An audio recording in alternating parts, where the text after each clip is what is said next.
Hello and welcome to the Cougar Proud Podcast. This is Greg Woods, WSU beat writer for the Spokesman Review, joined as always by Jamey Vinnick of CougFan.com. And folks, we have news that is breaking before our eyes as the minutes go by, as we speak. Kirby Moore's first coaching staff at WSU is coming together literally in the last few minutes before we hit record here. So why don't we just jump into that? And we got a lot to cover. We got that. We also got Wazoo comes out on top in the Idaho Potato Bowl, 34-21. Famous. My bad. Idaho Potato Bowl. Very famous. I did. Did you write, like, when you wrote about the game, did you write famous Idaho Potato Bowl every time? Yes, sir. You wrote. I just said Idaho. Sometimes I'd even just said Potato Bowl. The Idaho Potato Bowl is famous. Clearly, it's not famous enough for me to say it every time. I guess not. All right, so we got that, and we're also going to do a little segment after that, just talking about some offensive and defensive MVPs, most improved player, that type of thing. So we got a few different segments to get to, but yeah, let's just rattle off some of these staff additions that have all been reported in the last few hours here on, today is Wednesday, Christmas Eve. All right, so we got, first off the top, we got new OC, Matt Miller, who was former, he was the co-OC at Boise State this year, and that was on top of being the wide receivers coach, which he was for the past 4 or 5 seasons since 2020. So we have the OC, also the new DC, which happened over the weekend, Trent Bray, who was the former Oregon State head coach and also DC before that, before he was the head coach. Then we have also Durham Cato, who's going to be their tight ends coach, and coached tight ends at Mizzou the last 2 years, but was also at Washington before that as tight ends coach and offensive analyst, that type of thing. We have Jack Abercrombie, who was the Mizzou assistant offensive line coach these last 2 seasons. Had like 3. This is crazy. Had like 3 guys drafted into the NFL from the offensive line the last couple of years. That includes a first-round pick, is what I said. Armand Membu. Yeah, I didn't even know who that was. You probably knew who that was because you're crazy about the draft. Of course. Oh my draft gosh. expert, baby. It's nuts. I didn't even realize like how crazy you are about that. So we have that. We have. This is actually in the last couple hours as well. Brandon Thompson is going to be their cornerbacks coach. Cornerbacks. Yeah. Which is important to enunciate for reasons we will get to later. Actually, let's just say it right now. Matt Miller is the wide receivers coach. What's interesting about that is we don't know if he's also going to be the quarterbacks coach, which is usually the way it goes. It makes you wonder. Now, he has worked with quarterbacks in the past while he was at Montana State, so theoretically he could be coming on to be the quarterbacks coach. But if he's the OC and receivers coach, did Danny Freund earn himself a year? I mean, he'd have to obviously be a bit of a step down from the OC role, but sure. If he's looking for work, would there be a possible, opportunity for him to work with the quarterbacks, maybe even have a co-OC type title or something like that? But I'll be very curious to see how that plays out. Obviously, if Miller's is the quarterback's coach, that probably doesn't leave a spot for Freund, but just something interesting to monitor. Well, I do want to get to that later because he was exonerated in the biggest ways from this bowl game. Yeah, we'll talk about that. So we have that. So Brandon Thompson, cornerbacks coach, and this is also within the last literally like 10 minutes. This was reported by Bruce Feldman of The Athletic. Malcolm Hardman is going to be their new strength and conditioning coach, who I believe was in some type of similar role at Missouri. Most recently, he was the assistant football performance assistant, like strength coach. I think is kind of the easy way to say it. The guy has an MMA background, which I think is interesting. So Missouri had no intel on him on their website, but you go back and look at Western Kentucky. He started his coaching career at Auburn in 2017. But he was a mixed martial arts coach at Cage Fit in Opelika, Alabama. I don't know if I'm saying that right. From 2014 to 2016. He is a licensed MMA fighter in Alabama and Tennessee. Oh, my God. So we will not be messing with this guy. Jeez. All right. Well, is that the first time they've hired a guy with an MMA background? That's got to be a first. I would think so.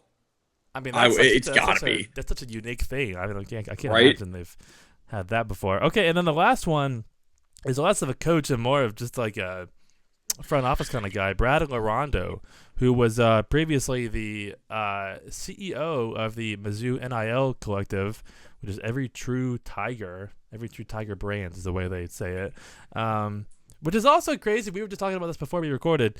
The Missouri 24/7 outlet goes like, hey, this is kind of a big deal that they're losing him to Washingon State because of the impact he made with the NIL. And then like Eli Drinkwitz, the head coach of Missouri, like quote tweets it and says, we wish Brad well, but NIL in Mizzou was around much before Brad. Like, damn, man. Well, you know what? And here's the thing. It's like, and I get what Drinkwitz is trying to do, damage control, but like I found that be a bit of a strange tweet of, trying to diminish what this guy did, while he was at your program and so on. So, yeah. But no, I mean, you do look around and, the natural go-to when a person leaves a school, whether it's a player or a coach, is to try and just, he wasn't as good. That's just a natural kind of reaction. But if they're saying that he was obviously this important, I mean, that means something. Not to mention, in the NIL world. Oh, sorry. Go ahead. I was saying in the NIL world, like this seems to be a pretty big deal for a school like Washington State, who needs every last advantage they can get. Well, and if the head coach feels so compelled to go on Twitter with it, it's like, well, that probably says something, right? You know what I mean? Like, regardless of what he says, it's like, well, it was important enough for him to say something about it. So, and he also, it kind of makes sense for him because I guess he was at Boise State for a million years, and also at Auburn before Missouri. So he gets to go closer to home, I think, is part of what's going on here. And right. He knew Kirby as well when he was at Mizzou. So that is what 1, 2, 3, 4, 5, 6 new staff additions, and then 7, I guess, if you include Bray as a DC. So it's all kind of coming together. And we should mention to cover all bases and clarify, none of these have been officially announced yet. I mean, that is, I think, important. Now, if Zenitz and Hummer and Rittenberg and all these guys are reporting, and Feldman, I mean, those are as trustworthy as sources as there can be. I mean, Canzano reported that Bray had told him. We're just saying that Wazoo has not officially announced. Weird things happen sometimes, but, it's not. I mean, that's, a 99.9999999% chance. We just wanted to clarify that nothing has been announced by Wazoo yet. Correct, yeah. So if any of these guys fall through, you can't go back to our podcast and say, hey, I heard it from Jamey and Greg. So anyway, man. So those 1, 2, 3, 4, 5, 6 guys, 7, like I said, including Bray.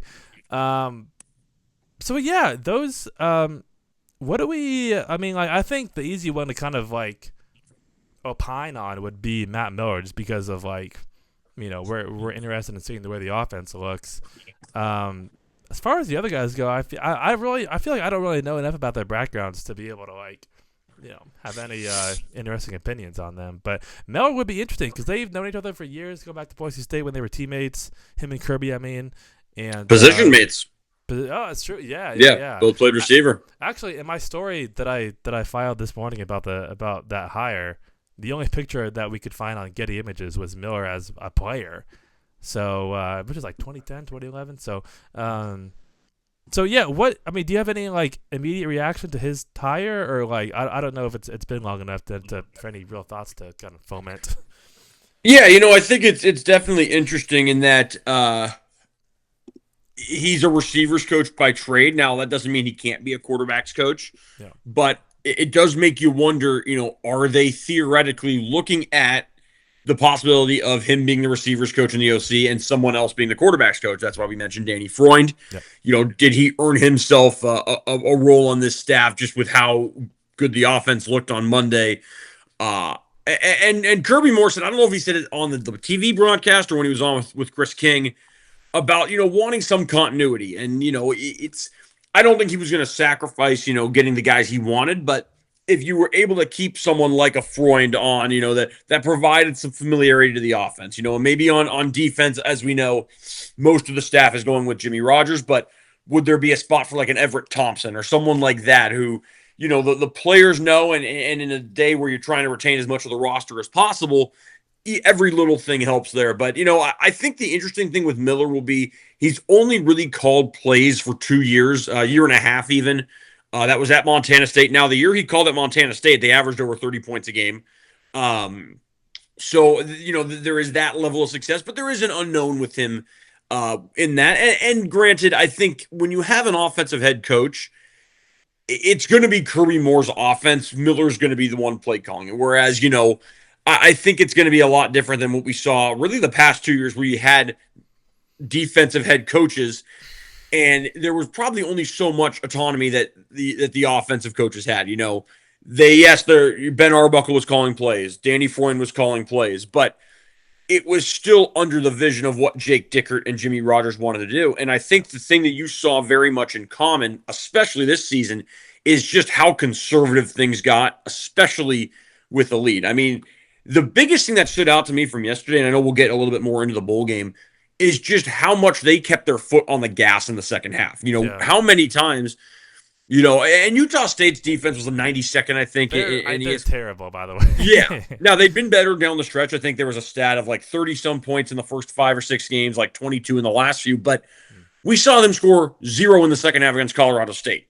And 0 in the second half against Oregon State. Yeah. And all of these other games where the scenario was similar, right? They had a lead and they just sat on the ball and they ended up scoring, what was it, 20 second half points? Is that right?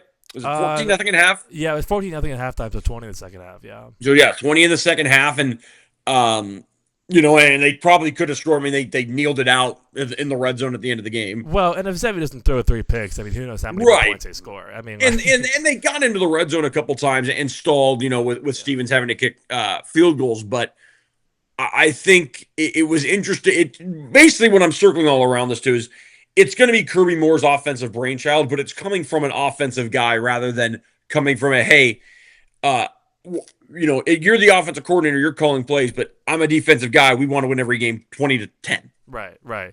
Yeah, that'll be not only interesting, but I think just like a more entertaining product to watch. I mean, I just like, I think I said this on the last episode, but I mean, like, I think fans can only take so many 10-7 games before they just go a little crazy. So, but yeah, that's a good, I think, segue into the bowl game, which, again, was a 34-21 win for WSU. First bowl win since 2018, which is kind of crazy. And man, I think the thing that we have to lead off with is just like the way the offense looked. In large part thanks to Danny Freund, who, I mean, my God, man, if there was ever an exoneration to be had after in this game from the season, it belongs to him. I mean, like, I didn't say this until they showed it on the broadcast replay after the game because I was there, but like, after Julian Duggar scores from like 40 yards out on a keeper, the camera pans to him and he's just like screaming and flexing and just like clearly just like a hell yeah, like kind of like it just felt like he was relieved and he got to call his kind of offense and man, like I said, I mean they scored 34, which was their second most of the season, and tied for the most offensively though, because they had the safety against SDSU. Oh, that is a good point. So they both 34, yeah. Yeah. So, but I mean, by far a season high in yards. I think it was 628 total yards, 300 and some through the air, and 255, something like that on the ground. And both of which are, I mean, by far their season highs. And I think you just saw. I mean, I'm just happy for Danny. I mean, to be honest, because I feel like when you. When you're calling plays and you have this, I don't know if like pressure is the right word, but like you said, you're calling the offense under the vision of a guy like Jimmy Rogers, whose identity is all about defense, and you're kind of just like, you're up 2 scores on Virginia, for example, and you're kind of playing this game where it's like, hey, we want to win this game on defense, and lo and behold, they're trying to do that when you're going up against an ACC power like Virginia. So all these different just like circumstances and examples throughout the season. It's enough. Again, I don't think it's unreasonable to look at some of these games, especially the Oregon State game in Corvallis, and say like, man, I don't know about some of these play calls, which is, I think, is fair. I mean, like on some level, the OC bears some responsibility for the offense looking bad, but if we noticed anything from this bowl game, it's like, man, I think an apology needs to be made to Danny Freund at some corners of the fan base and some corners of just the observations, because I mean, just the way that those guys looked, it was just, they looked energized, they looked fun. I mean, they looked happy to be there. 0 3-and-outs. Yeah, they had two drives with only 3 plays, and those were both Eckhouse interceptions. Mm-hmm. And then other than that, they had 2 other drives that lasted 5 plays or less. The first touchdown drive and the last drive of the game, which would have gone more than 5 plays if there was more time on the clock. Yeah. I think we talked about this last week. The interesting aspect of the hire that Rodgers made at Iowa State with Tyler Roll, who's a tight ends coach or running backs coach, rather than a quarterbacks or receivers coach. And I think that stood out of like, okay, this probably fits more of what he wants to do offensively. Like, is there something? And I think, we were both intrigued to see, okay, what does the offense look like because we knew Jesse Bobbitt wasn't going to have a say in it. He was going to just let Freund call the plays. He wasn't going to, say, no, you're doing this, this, and this. Yeah. And I don't think it's a coincidence. Now, would they have put up 600 yards every game this season? No, probably not. Was Freund perfect all season? No. I mean, there were, even in this game, there was still the 4th down run to Angel Johnson at the end of the first half that just doesn't need to happen. Yeah. But it's hard not to look at this game, the one game this season in which Rodgers didn't have his influence over the offense. And it was by far the best the offense has looked. It's the most yards they've put up against an FBS opponent, excluding overtime, since the Leach days. Wow. The only times they put up more under Dickert were Portland State last year and San Jose State last year, which went into multiple overtimes. Okay. It's more bowl yards than they ever had under Leach. Wow. Second most in program history, Utah in the Copper Bowl in, I think, 93. 92 was like 6 more or something like that. And that offense had Drew Bledsoe, who went number 1 overall a few months later. Max Woods is the 3rd most rushing yards by a Coug in bowl history, and it came on 9 carries. Yeah. Dude, so, oh my God. And I think what it showed you is being able to run the ball doesn't just mean running it up the middle 100 times. It means having a balance where they throw 47 and they run 41. And I think you see kind of what the offense maybe could have looked like if there was just a little more freedom, keeping in mind their leading rusher didn't play, and their starting center didn't play. And Lester was hurt for a little bit too. Their left and Lester got banged up. And then they started rotating. The Hillborn came out a little bit, get some guys some snaps. But, I think 12 different guys caught passes. Your second leading receiver was Mackenzie Aline, who had 1 catch all season. Great for him, by the way. Yeah. But I think it is a very interesting it's very interesting. I think it'll be interesting to watch 2 things. The next time Freund gets an offensive coordinator job, which hopefully he does find one this offseason, whether that's, back at the FCS level or someone else kind of sees what he did at this level and says, okay, we're going to take a shot at that. And also what the Iowa State offense looks like. Does it kind of look like the same as what we saw this year? So it definitely adds to the conversation of, if that was the offense that they had all year, and if Danny Freund had complete freedom to call the offense the exact way he wanted, how many more wins do they have? And I think it's a very interesting question to look at. Yeah, and the other part that I think goes a little bit understated too is that like so many of the teams that they played, including the ones they lost to, ended up having like some of the best defenses in the country. Whether you talk about San Diego State, Toledo, obviously like Ole Miss and Virginia, I'm sure are up there. And Oregon State. Or right. There are a couple outliers without a doubt. Right. But it is crazy. Like I was thinking about this earlier. Like when this schedule was first kind of coming together around this, or I guess it was like last fall during the season last year. As these games started to kind of come together, it's like okay, like James Madison, that's kind of out there, North Texas. Ole Miss, Virginia, were always going to be pretty good games. But it just kind of seemed like a weird schedule as opposed to a really challenging schedule. But then all of these teams, whether it's UNT or JMU or the list goes on, they had their best seasons in like forever.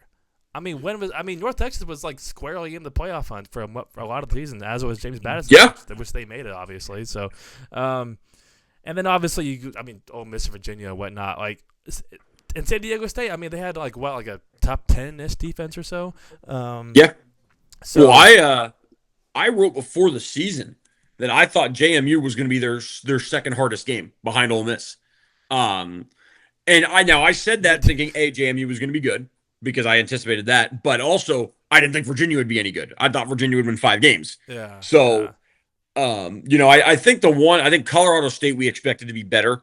Yeah. They obviously weren't, but you as you said, you go down the list. San Diego State won 9 games. Washington won 9 games, including their bowl game. Yeah. Ole Miss obviously in the playoff, still in the playoff. JMU put up 34 on Oregon. I mean, made the playoff. North Texas was a win or 2 away from the playoff. Virginia makes the playoff if they don't lose the ACC title game. Yeah. Even teams Toledo won 8 games. They gave Louisville a tough run in their bowl game the other night. Yeah. I think it was like top 5. It's crazy. Yeah. 9 of the 12 teams 8 of the 11 teams they played made a bowl game. The ones who didn't, obviously, Oregon State, Idaho, Colorado State. Yeah. So it ended up being a very difficult schedule, and I think, as you said, you played some very tough defenses. Yeah. So I think that has to kind of go into the equation of just kind of evaluating what the job that Freund did. Just they. And not only are these games, like if they were like in Pullman, it'd be one thing, but like you're at Ole Miss, at Virginia, at James Madison, and just like the pure travel on top of that is just brutal, including for me, by the way. Not that anybody cares about that. Well, put it this way: ESPN on their strength of schedule has Washington State with a harder strength of schedule than Texas Tech. Wow.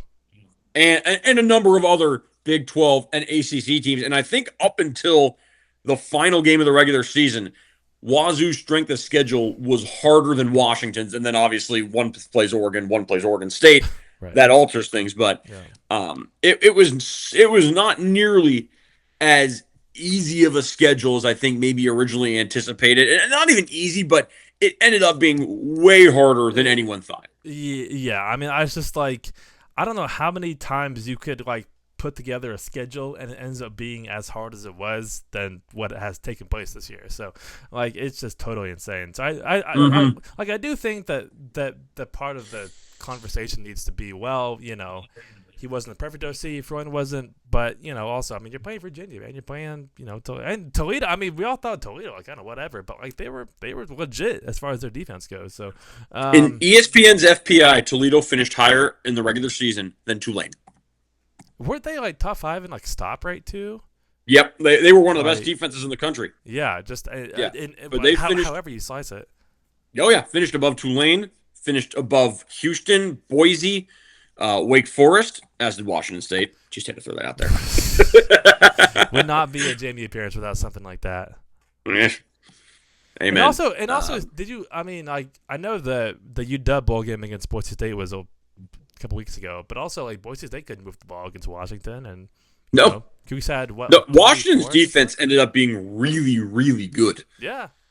Under Ryan Walters, and I think Wazoo. I mean, and it's hard to say week 4 because obviously that defense that we saw from Wazoo that game was not the defense we saw, but it ended up being a pretty darn good defense for Washington. It's the highest compliment you will hear Jamey Vidic pay UW on this entire. That's not true. They have an amazing stadium. Oh. That's the highest compliment you'll say. There we go. That if there's one venue that I think was amazing to cover, it was that one. Okay, so I think that was kind of the biggest as far as the ball game goes, just like seeing the way the offense could have looked. And this is kind of like what I wrote about after the game too, which just like I don't like the chances of them being that good on defense again next year are pretty low, obviously. But I think like above all, it just kind of demonstrated that like, hey, like it's possible for them to be awesome on defense. Like you know this better than me, just with the amount of games you watch them play. But just like defense has like been far from their calling cards just historically, and to see that change in so quickly and in such drastic fashion, I think just kind of demonstrated like, hey, like even in the years to come, if they're not as good, it is possible to be just incredible on defense here at Washington State. And that's a big credit to Jesse Bobbitt, man. Like I know you mentioned him earlier, maybe it was before we started recording. But yeah, I just think that's just like it just kind of illustrated like, hey, like this is possible here. Like I think this for years, fans were kind of like led to believe for good reason that like defense is just not, you know, like a great defense is just like, you know, comes by once in a blue moon to WSU, and as true as that is, it's also true that it's possible to be awesome. So I think that's like what this year I think taught us, at least the way I see it, is just that like you recruit the right guys, you have a DC that has a good vision for what things can be, and you get depth in there, which I think was like another really key part of this defense. And I mean, the next thing you know, it's just like you have an awesome defense, and it's possible, man. And that's gonna be, I think, to watch with Trent Bray and just kind of the guys that he brings in, is that just like, you know, it's still important to have a good defense. Obviously, are they gonna be as good? Probably not. It's just because of how great they were this year, but right, it is possible. So. Yeah. Any more bowl thoughts? What's you missed out on the potato smell on the field after the game. Oh my! I would have. So it would seem. Dude, it was. No, crazy. I think we kind of covered it. There was on the field, Malaki Taase is like throwing French fries into his mouth, like it's like, you know, his last meal. We got Josh Meredith like throwing potatoes out of the trophy to his teammates from the stage. There's also a couple pictures that our photographer Tyler got of Jesse on the stage after the game, and he's just kind of soaking it in, and you can tell, like, I know that, you know, he's off the Iowa Stage, so it's okay, you know, whatever, but it's like, I think you could tell that this place meant something to him. Oh yeah, no, for sure. Like for sure. I know it's easy to look at them leaving and be like, okay, like whatever, dude, like whatever, you know, you're leaving, but you can tell, and maybe, you know, I'm not in his brain, but I just like the way he talked about the team and the relationships he built, and the guys were obviously clearly fired up to play for him, and you could tell it meant something special to him, man. So I think he'll be missed here without a doubt. So, and he also absolutely. He also, like you said, he posted what seems to be a much more sincere goodbye letter on social media than his boss did, which was deleted, by the way. I don't know if we talked about that. So yeah, definitely gonna miss covering Jesse. Best of luck to him at Iowa State. And I think he'll be a head coach before he knows it. Before too long. He's 31, which is crazy. But I mean, Rogers is only like 38, I think. So it's possible. All right, let's move on to another segment that I kind of just wanted to use to wrap up the season, which is a few different awards that we're going to give out, which I don't even know if Jamey has thought about this more than 5 minutes in advance, which is just the way he rolls, which is crazy.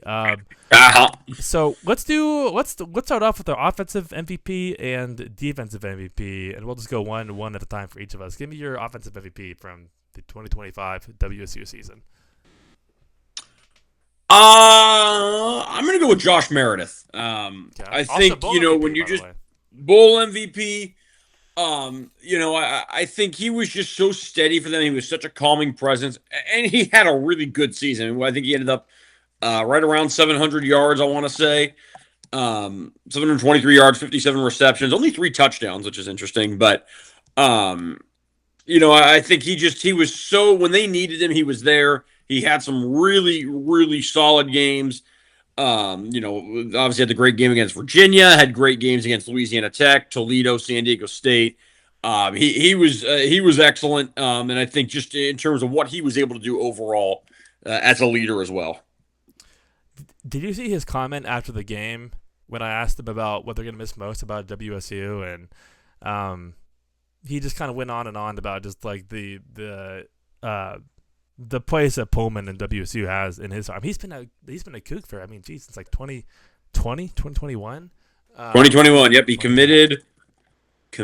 God, it's October of like 2020, I think. Seems like a lifetime ago.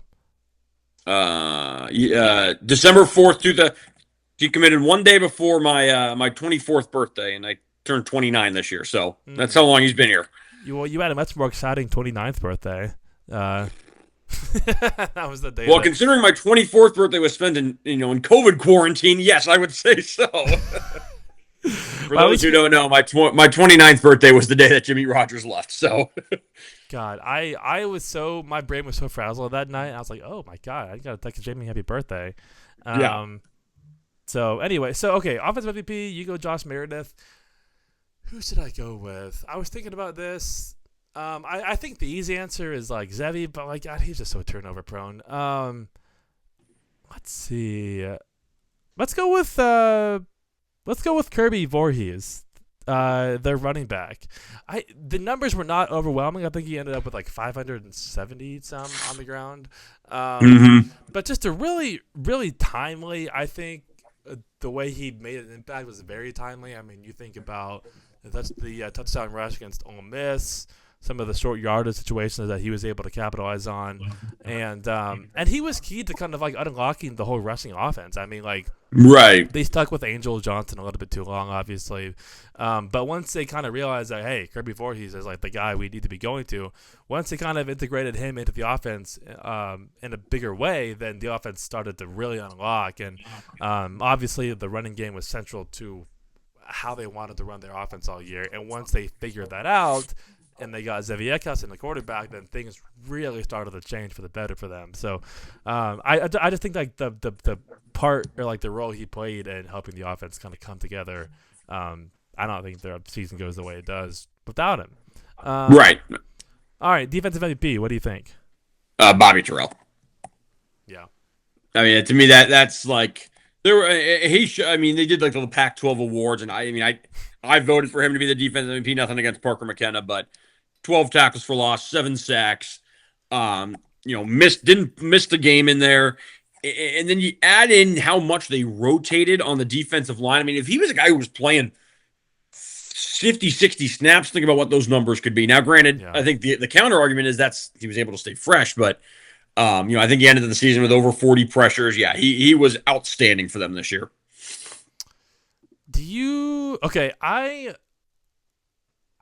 This one is like hard to defend from like a numbers perspective because it's not really a position where you get a lot of numbers. But I have to go with Tucker Large. Yeah, I mean, I don't think that's a wrong answer either. I mean, Tucker was outstanding too. He was unbelievable. I was gutted for him with the injury he had at the bowl game.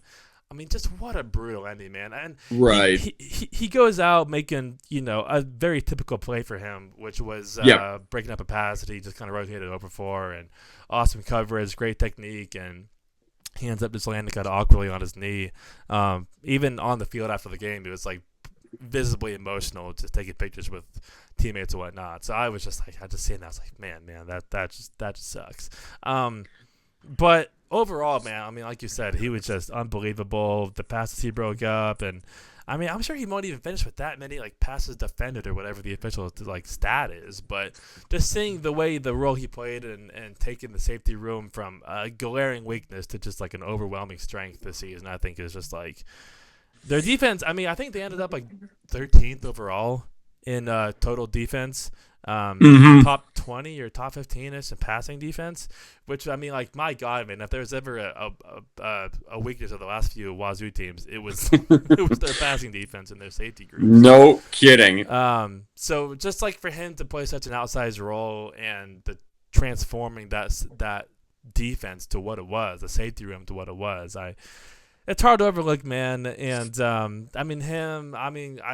don't think. Kill Reader and Matt, and also Matt Durant with an interception in the ball game too. That obviously meant a little bit more to him.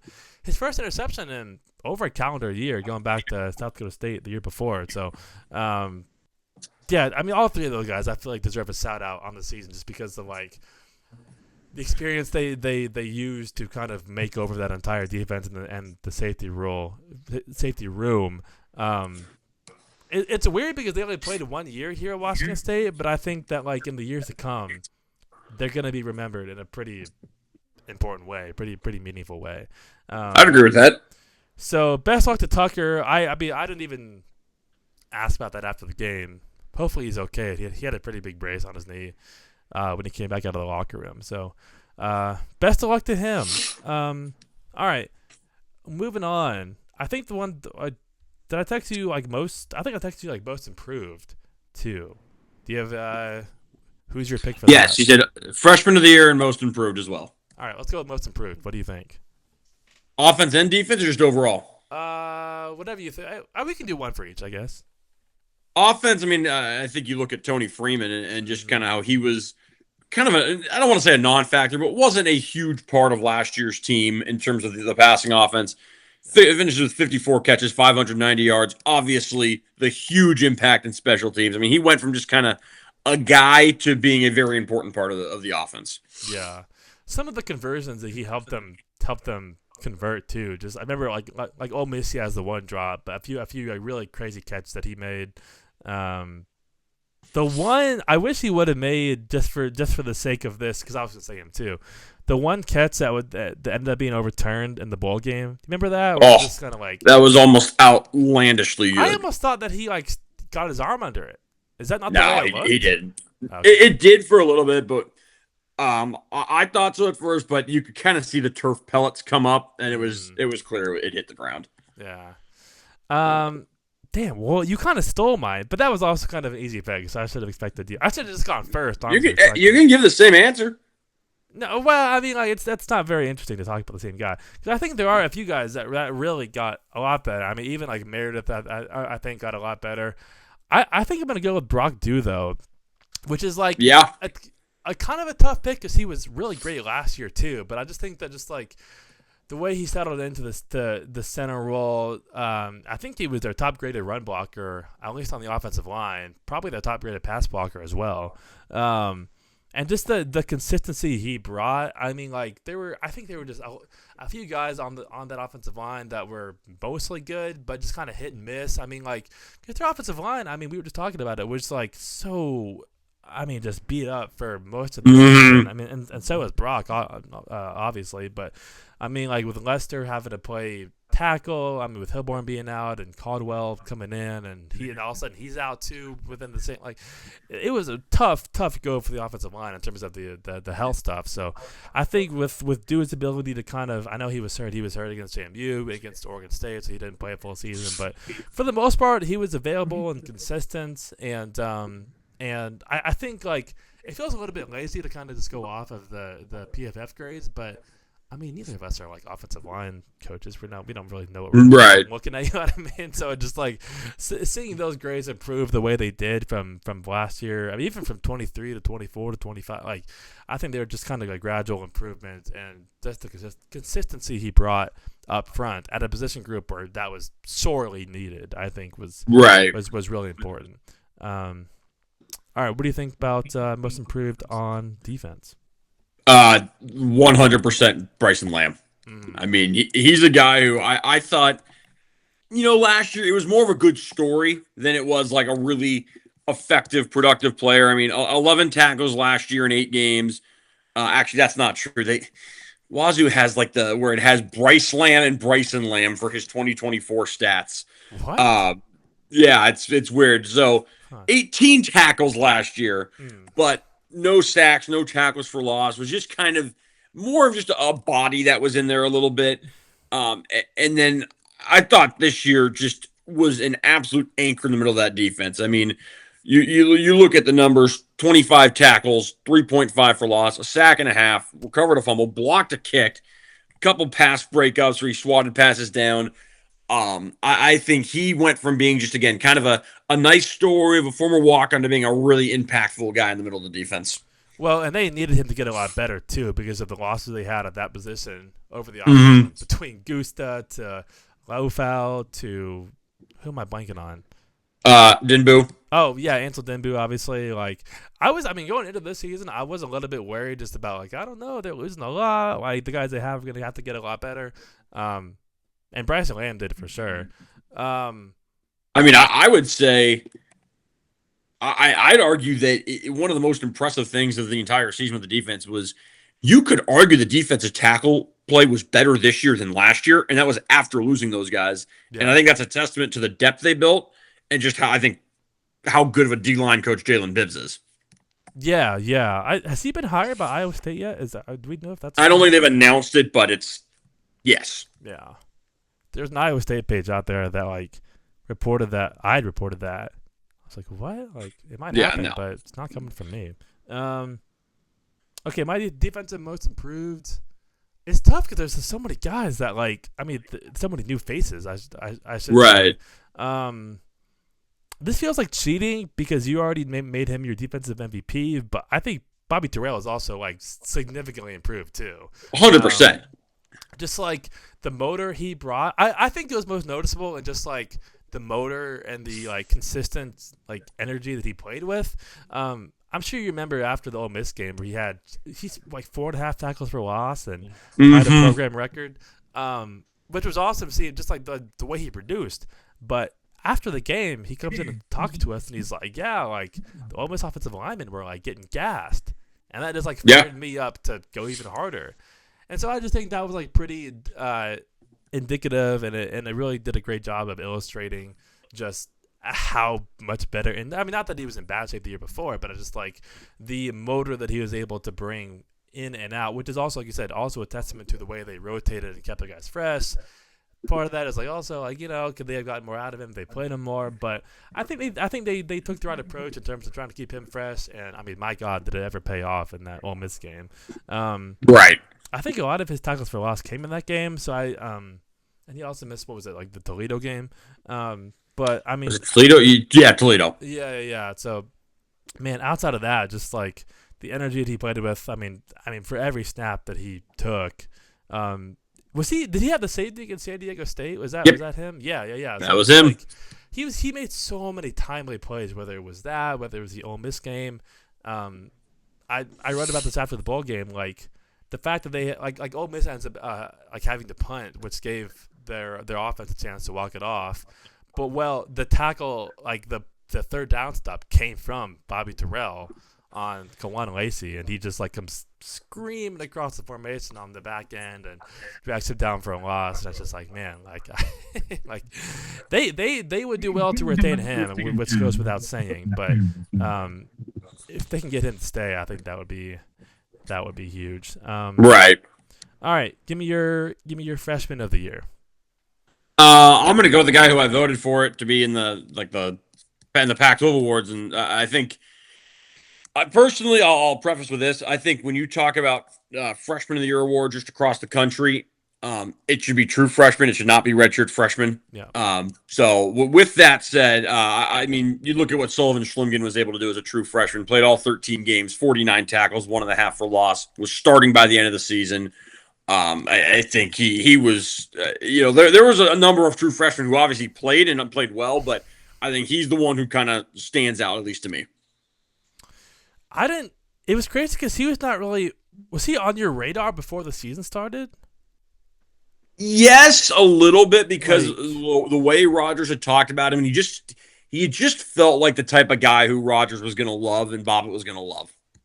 Well, and apparently he was never really that far out from playing either. Like I talked to Bobbitt maybe like middle of the season or like when that change started to happen between Polano and Swimgen. And he was like, yeah, like, so, I mean, like, you know, Swimgen was always in there anyway. So that, and again, it kind of goes, I mean, you know, say what you want about Jimmy Rogers, but the fact that he got so much out of some of these freshmen, I think, is part of that you cannot deny. Absolutely. Okay, who should I go with? Let's see. You're taking all the easy. I gotta stop letting you have the first pick because you're just taking the easy ones. Or I mean, it's the right pick. It's a reasonable pick. I'm just saying that. Man, who should I mean, Trillian Sorrell didn't end up really playing that much. I mean, Donovan Fitzmaurice, I think, was awesome. He didn't play that many snaps. But he did have. Do you remember in the Virginia game where he has like, I think it ended up going down as a quarterback pressure, but he gets in Chandler Morris's face and it ends up being an incompletion down the field. Like I just think that like getting that out of him and like the way he fit into the depth on the defensive line just was pretty indicative of just like the production that they got out of those freshmen. And another guy that's going to be pretty important for them to retain because he was great. Right. Am I blanking on someone that was awesome as a freshman? I feel like those are the two that stand out. I mean, Peterson played a role, but it kind of diminished as the season went on as they got healthy. I mean, Paps had a few big plays, obviously. Yeah. I'm trying to think. Did anyone else's red shirt get burned from the freshman class? I don't. I mean, Russell have made some nice plays. Brody Miller made some nice plays. Yeah. We saw signs of like Bindell and obviously Jamey Smith. I thought played really well on Monday. Oh yeah. We saw who else? We saw a little bit of Sullivan, Connor Sullivan, a little bit of Ishmael Gibbs. Also, shout out to Jamey Smith for the bowl game performance. Yeah, right. No, for sure. I didn't see that coming at all. I thought they'd start Rapola or Sorrell. Isaiah Hung played a little bit, but no, I think we kind of covered it. Yeah, it's weird because like we like on one hand it's like they got a lot out of their freshmen, but only a couple of them really played meaningful snaps throughout the season. What are you gonna? Because this is kind of what I was thinking about earlier. What do we think we're gonna like remember this season for? Like when it's like 28 and you look back, like and the 25 season comes up, like what's gonna come to mind? I think I think the defensive performance obviously will stand out. I think you'll remember some of the games that you feel like maybe that game they had a shot at, or and I think it also the thing that'll stand out is kind of the bowl win, obviously the first one in a while, but kind of just the abrupt and unceremonious end that it came to, where you felt like, all right, you weren't dealing with a coaching change this year. This was going to be a more of a normal offseason, and then that the Jimmy Rogers era ended after 11 months, a 6-6 record, and a number of texts exchanged with the Iowa State athletic director before games.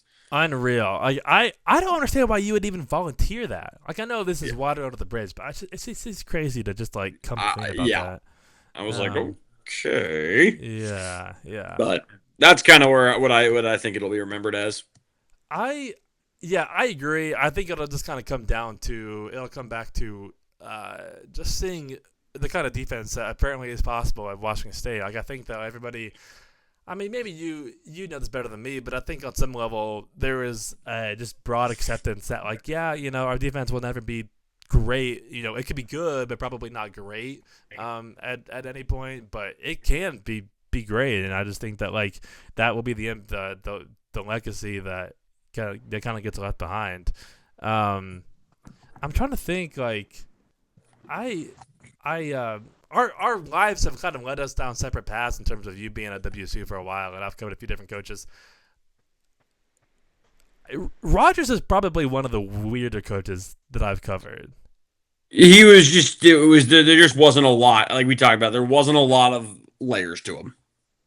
Yeah, and I just like I was actually talking to a buddy when I was in DC for the JMU game like a month ago, and my buddy is a big FCS football fan, and obviously Rogers was at South Dakota State for a while, and he was just like, yeah, he's just kind of an odd kind of guy, and I was like, yeah, like he's just like I don't know, like there was just so many. I also like what I will remember from this season is just kind of like some of the oddities that just came about because of Rogers, like whether it was the fake quarterback or the actual quarterback battle, the fake quarterback battle.